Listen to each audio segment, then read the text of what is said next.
Abiso po sa mga kapatid nating motorista na dumaraan sa C3 Road. Simula ngayong araw, ililipat po ang U-turn slot sa C3 Road bago ang Quezon Avenue bilang pagbibigay daan sa dry run para sa ipapatupad na bagong traffic scheme sa lugar. Nariyan mismo po ang ating dancing traffic Tito Mondi Lopez para sa dagdag na detalye. Tito Mondi, good morning kapatid. Paano ba ang magiging sistema dyan at gaano katagal itong dry run na ito? Yes, Mami Dings. Good morning sa'yo at Team Commute na tinatamad bumangon ay kasi naman galing Sabado-Linggo. Huwag kayong magtamad-tamaran dahil sa Friday sa sahod na tayo at eto na, kaway-kaway tayo sabay.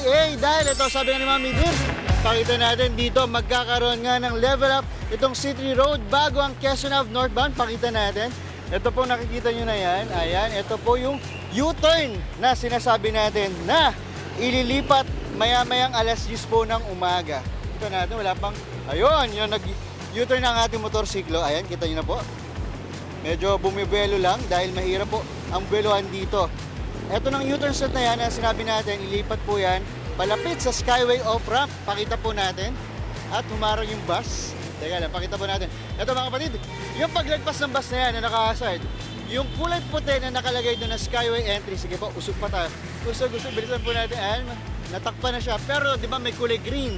Tapos yung sa kabilanan, may nakalagay na Skyway entry na white na signage o karatula na malaki dyan. Yan yung ibig sabihin doon, ililipat po yung ating U-turn na. Kung galing kang Skyway, pwede nyo na pong gamitin yan, yung bagong U-turn slot na yan. Tapos kung galing po kayo service road, diretso na lang po ang next U-turn slot sa Maria Clara. Tapos kung galing naman po kayo ng Espanya Rotonda, right turn mula sa Araneta Ave, tapos U-turn po sa Caliraya, di ba? Tapos para po hindi kayo maligaw, ayan, makikita na natin, nakita na ba natin? Lagi may nakaharang na bus.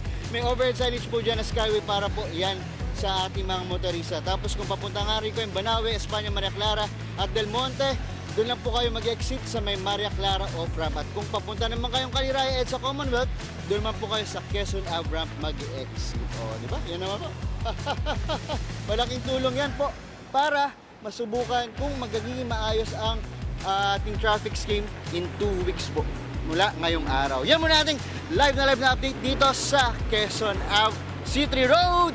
Balik sa inyo, Mami Dims! Maraming salamat, Tito Mondi Lopez, live na live sa C3 Road. Mga kapatid, Mondi Lopez po, manatiling updated sa lagay ng trapiko sa mga pinakaabalang kalsada sa Metro Manila. Mag-follow at subscribe na sa social media pages ng News 5.